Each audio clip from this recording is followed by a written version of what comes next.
सब्ज़ मोंज आज हम पकाएंगे।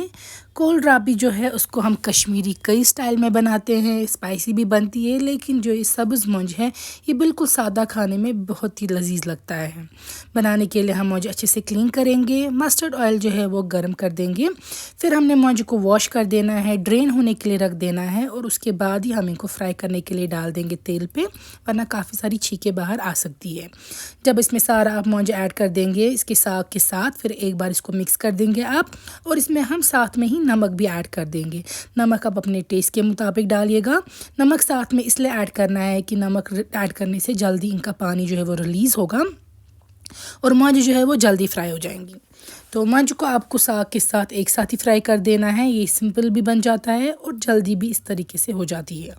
यहाँ पे जब आपको लगेगा कि मोंज और साग दोनों फ्राई होने लग गए हैं, हम इसमें डाल देंगे साबुत लाल मिर्च।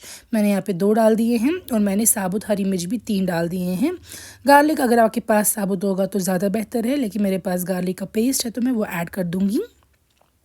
अब आपको इन सब चीज़ों को भी मिक्स कर देना है। नमक भी ऑलरेडी आपने ऐड इसमें और कर दिया था और लाल मिर्च भी हमने ऐड कर दिया। अब इतनी ही बस सिंपल चीज़ें इसमें ऐड कर देनी है, बाकी कोई भी मसाला इसमें ऐड नहीं कर देना है। पानी आप इसमें डाल देंगे और लिड से कवर करके इसको कुक करेंगे जब तक ना मोंज और साग दोनों सॉफ्ट हो जाएगा, और उसके बाद हम इसको लिड ओपन करेंगे। यहाँ पे आप देखिए हमने काफ़ी देर इसको कुक किया जब तक हमें मोंज और साग दोनों सॉफ्ट हो गए। अब लिड ओपन करेंगे और हमारी बहुत ही सिंपल बेसिक सब्ज़ मोंज तैयार है। ये खाने में बिल्कुल बेहतरीन लगता है, क्योंकि कई बार हम स्पाइसी ऑयली फूड खा के थक जाते हैं और बिल्कुल सिंपल सादा डिश खाने का मन करता है। उस टाइम पे सब्ज़ हाक या सब्ज़ मोंज जो है काफ़ी काम आते हैं।